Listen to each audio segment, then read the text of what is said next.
ரொம்ப டயர்டா இருக்கு. இயற்கையான டேட்ஸ், பாதாம், பிஸ்தா, கேஷு அண்ட் ஹனி கொண்டு தயாரிக்கப்பட்ட லயன் டேட் நட் பைட்ஸ். இனிமே கண்ணை மூடிட்டு கடலை எண்ணெய் வாங்கலாம். ஏன்னா மந்த்ரா கடலை எண்ணெய் இதயத்தின் தயாரிப்பு. வறுக்க, பொரிக்க, ஏன் எல்லா சமையலுக்கும் மந்த்ரா தான். மந்த்ரா கடலை எண்ணெய், அபார ருசி, ஆரோக்கியமான உடல் நலம்.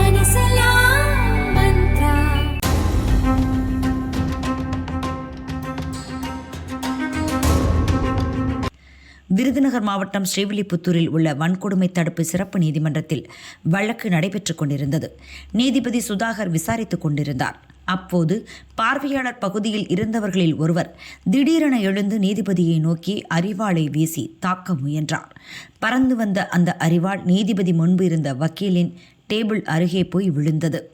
நல்ல வேளையாக யாருக்கும் காயம் ஏற்படவில்லை. கோர்ட்டுக்குள் இருந்த ஊழியர்கள், வக்கீல்கள் உடனே சிதறி வெளியே ஓடியதால் பரபரப்பு ஏற்பட்டது.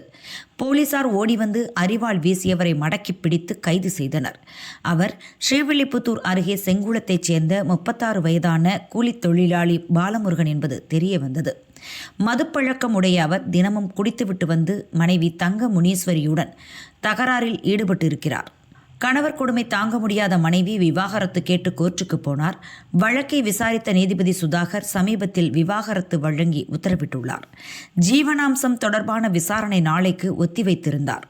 இதனால் நீதிபதி மீது கோபத்தில் இருந்த பாலமுருகன் அரிவாளை மறைத்து வைத்து கோர்ட்டுக்கு கொண்டு வந்து தாக்குதல் நடத்த முயன்றிருக்கிறார். கோர்ட்டுக்குள் செல்பவர்களை வழக்கமாக போலீசார் மெயின் நுழைவு வாயிலில் முழுவதுமாக பரிசோதனை செய்துதான் அனுப்புவார்கள். அந்த வழியாக அரிவாள் கொண்டு சென்றால் மாட்டிக்கொள்வோம் என நினைத்த பாலமுருகன் யாருக்கும் தெரியாமல் கோர்ட்டின் பின்பக்க சுற்றுச்சுவரை ஸ்டூல் பயன்படுத்தி ஏறி குதித்து கோர்ட்டுக்குள் சென்றது விசாரணையில் தெரிய வந்தது.